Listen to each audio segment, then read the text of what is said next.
नमस्कार मित्रमैत्रिणींनो, एव्हरीथिंग या चॅनल मध्ये आपल्या सर्वांचे खूप खूप स्वागत आहे. मित्रमैत्रिणींनो, आज आपण कर्नाटक मधील चामुंडेश्वरी देवीच्या मंदिराबद्दल माहिती पाहणार आहोत. चला तर मग पाहूया. कर्नाटक मधील म्हैसूर येथे चामुंडी टेकडीच्या शिखरावर श्री चामुंडेश्वरी मंदिर आहे. हे मंदिर देवी चामुंडेश्वरीला समर्पित आहे, जे दुर्गा किंवा शक्तीचे उग्र रूप. म्हैसूरच्या महाराजांनी शतकानुशतके या देवतेची पूजा केली आहे. हे मंदिर 11व्या शतकात बांधले गेले असून 1897 मध्ये म्हैसूरच्या शासकांनी त्याचे नूतनीकरण केले. हे मंदिर म्हैसूर शहरापासून 13 किलोमीटर अंतरावर असलेल्या चामुंडी टेकडीच्या शिखरावर आहे. हे मंदिर देवी चामुंडेश्वरीला समर्पित आहे. देवी चामुंडेश्वरी ही महिषासूर राक्षसाचा वध करणारी देवी म्हणून ओळखली जाते. या मंदिराची निर्मिती 11व्या शतकात झाली आहे. म्हैसूरच्या राजवटीत हे मंदिर अत्यंत महत्वाचे मानले जात होते. म्हैसूरच्या महाराजांनी 1897 मध्ये मंदिराचे नूतनीकरण केले होते असे समजते. प्रसिद्ध चामुंडेश्वरी मंदिर कर्नाटकातील चामुंडी टेकड्यावर म्हैसूर राजवाड्यापासून 13 किलोमीटर अंतरावर आहे. शक्ती किंवा शक्तीचे एक भयंकर रूप असलेल्या देवी दुर्गेच्या नावावरून हे नाव देण्यात आलेले आहे. या पवित्र स्थानाचे एक वेगळे महत्व आहे, कारण ते ज्या ठिकाणी पडले त्या ठिकाणी बांधले गेले आहे. ब्रह्मदेवाचा पुत्र दक्ष यांची कन्या सती हिने तिच्या वडिलांच्या इच्छेविरुद्ध भगवान शिवाशी लग्न केले. एकदा दक्षाने एक यज्ञ आयोजित केला, ज्यामध्ये सती आणि शिव वगळता सर्वांना आमंत्रित केले होते. तिच्या वडिलांनी आयोजित केलेल्या यज्ञात सहभागी होण्यासाठी ती एकटीच शिवाच्या इच्छेविरुद्ध गेली. तिला आश्चर्य वाटले की तिच्या वडिलांनी तिचा अपमान केला आणि तिचा अनादर केला. तिच्या वडिलांनी पती शिवाचा केलेला अपमान ऐकून ती संतापली. तिने तिच्या पतीच्या अनादरासाठी स्वतःला दोषी ठरवले. म्हणून रागाच्या भारात आणि तिच्या वडिलांच्या चुकांबद्दल तिने स्वतःला दहन केले. सतीच्या मृत्यूमुळे दुःखी आणि क्रूर भगवान शिव यांनी जळालेला मृतदेह आपल्या खांद्यावर घेतला आणि तांडव सुरू केला. तांडव हे विनाशाचे नृत्य म्हणून ओळखले जाते आणि ते संपूर्ण विश्वासाठी धोका होता. शिवाने आपल्या जबाबदाऱ्या आणि कर्तव्य सोडून दिल्याने देव घाबरले आणि त्यांनी भगवान विष्णूंना हस्तक्षेप करण्याची विनंती केली. देवदेवतांना भीती होती की शिव आपल्या क्रोधात विश्वाचा नाश करतील, म्हणून भगवान विष्णूने हस्तक्षेप केला आणि आपल्या चक्राने सतीच्या शरीराचे अनेक तुकडे केले. सतीच्या शरीराचे अवयव अनेक ठिकाणी पडले. जिथे जिथे हे अवयव पडले तिथे या ठिकाणाचे भक्तांनी पवित्र तीर्थक्षेत्रामध्ये रूपांतर केले. गेल्या काही वर्षात सतीच्या अवयवासह असलेली पवित्र स्थळे आता भक्तांनी मंदिरामध्ये रूपांतरित केली आहेत. मंदिर आता शक्तीपीठ म्हणून ओळखले जातात. चामुंडेश्वरी मंदिर हे 18 शक्तीपीठांपैकी एक आहे. असे मानले जाते की जेव्हा शिव क्रोधाने आणि दुःखाने क्रोधित झाले तेव्हा सती देवीचे केस येथे पडले होते. चामुंडेश्वरी देवी शक्तीपीठाला कोणचा पीठम म्हणून ओळखले जाते, कारण प्राचीन काळी हे ठिकाण क्रोंचा पुरी म्हणून ओळखले जात असे. हे मंदिर शतकानुशतके उंच उभे आहे आणि द्रविड शैलीतील स्थापत्यशास्त्रात बांधले गेले आहे. हे चतुर्भुज आकाराचे आहे. हे मंदिर मुळात 12व्या शतकात होयसळ राजांनी बांधले होते. विजयनगर राजांनी 17व्या शतकात मंदिराचा बुरुज बांधला. 1659 मध्ये 3000 फूट उंचीच्या शिखरावर जाण्यासाठी 1000 पायऱ्या बांधण्यात आल्या. मंदिरात नंदीच्या अनेक प्रतिमा आहेत, जे शिवाच्या बैलाच्या पर्वताचे प्रतिनिधित्व करतात.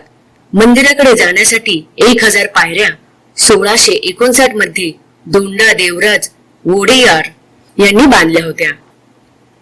700व्या पायरीवर तुम्हाला शिव मंदिराच्या समोर नंदी दिसेल. भव्य नंदीची मूर्ती 15 फुटापेक्षा जास्त उंच आहे आणि 24 फूट लांब मान आहे, जी सुंदर घंटांनी वेढलेली आहे. नंदीची विशाल रचना दोंडा देवराज वोडेयारच्या कारकिर्दीत उभारण्यात आली होती. देवतांच्या भव्य आकृत्या व्यतिरिक्त तुम्हाला टॉवरच्या वरच्या बाजूला 7 कलश दिसतील. 7 स्तरीय प्रभावी मनोरा गोपुर किंवा गोपुरम म्हणून ओळखले जाते. मंदिराचे उत्कृष्ट प्रवेशद्वार पर्यटकांचे लक्ष वेधून घेते, कारण यात चांदीचे दरवाजे आहेत, जे राजशाही भूतकाळाची झलक देतात. सुरुवातीला हे मंदिर म्हैसूरच्या शासकांच्या अधीन होते आणि म्हैसूरच्या महाराजांनी दिलेल्या विस्तवामुळे ज्याला सध्याचे स्वरूप मिळाले. हे मंदिर देवांचे निवासस्थान आहे. मंदिरात प्रवेश केल्यानंतर तुम्हाला भगवान गणेशांची मूर्ती दिसते. भगवान गणेशाला सर्व अडथळे दूर करणारे मानले जातात. पुढे जाताना तुम्हाला गर्भगृहाच्या अगदी समोर नंदीची मूर्ती दिसेल. पवित्र कक्षेच्या अगदी जवळ तुम्हाला भगवान हनुमानाची प्रतिमा देखील दिसते. स्थानिक लोकांचा असा विश्वास आहे की मंदिराच्या पायऱ्या चढून लोक मागील पापांपासून मुक्त होऊ शकतात. मंदिराच्या शिखरावर इतक्या पायऱ्या चढणे खूप आव्हानात्मक आहे आणि जर तुम्ही स्वतःहून शिखरावर पोहोचू शकलात तर ते स्वतःच एक मोठी गोष्ट आहे. चामुंडेश्वरी देवी मंदिरातील नंदीची मूर्ती भारतातील सर्वात मोठी आहे. हे मंदिर जवळजवळ 600 वर्षापूर्वी बांधले गेले असे म्हटले जाते. 1573 मध्ये चामराजा वाडियार प्रार्थना करत असताना त्यांच्यावर वीज पडली आणि त्यामुळे त्यांचे केस जवळजवळ जळून गेले. या घटनेनंतर लोक त्यांना टक्कल चामराजा वाडियार म्हणून संबोधू लागले अशी मानले जाते आणि त्याऐवजी ती खरे वाटते की तो भक्तिपूर्वक प्रार्थना करत असल्याने देवीनेच त्यांना वाचवले, नाहीतर इतक्या भयानक घटनेनंतर कोणी जिवंत कसे राहू शकते. चामुंडी टेकडीवर जाताना तुम्हाला महिषासुराची एक महाकाय मूर्ती दिसते आणि महिषासूर आणि चामुंडेश्वरी देवी यांच्यातील संबंधामध्ये एक कथा आहे. कथेनुसार महिषासूर 1000 मीटर उंच टेकडीच्या माथ्यावर उभा आहे जिथे देवीने त्याचा वध केला होता. महिषासूर हा संस्कृत शब्द आहे जो महिषा आणि सूर या 2 शब्दांपासून बनलेला आहे. म्हणून महिषा म्हणजे म्हैस आणि असुर म्हणजे राक्षस. खूप पूर्वी रंभा नावाचा एक असुर किंवा राक्षस चालत होता.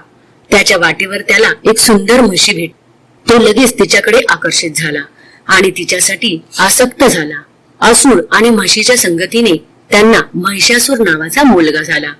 मोठा झाल्यावर महिषासूर असुरांचा राजा बनला. असुरांच्या पथेप्रमाणेच महिषाला चुलत भावांवर देवांवर खटला चालवायचा होता. परंतु असुराला माहित होती की देवांवर विजय मिळवण्यासाठी तो इतरांपेक्षा सर्वात शक्तिशाली असावा.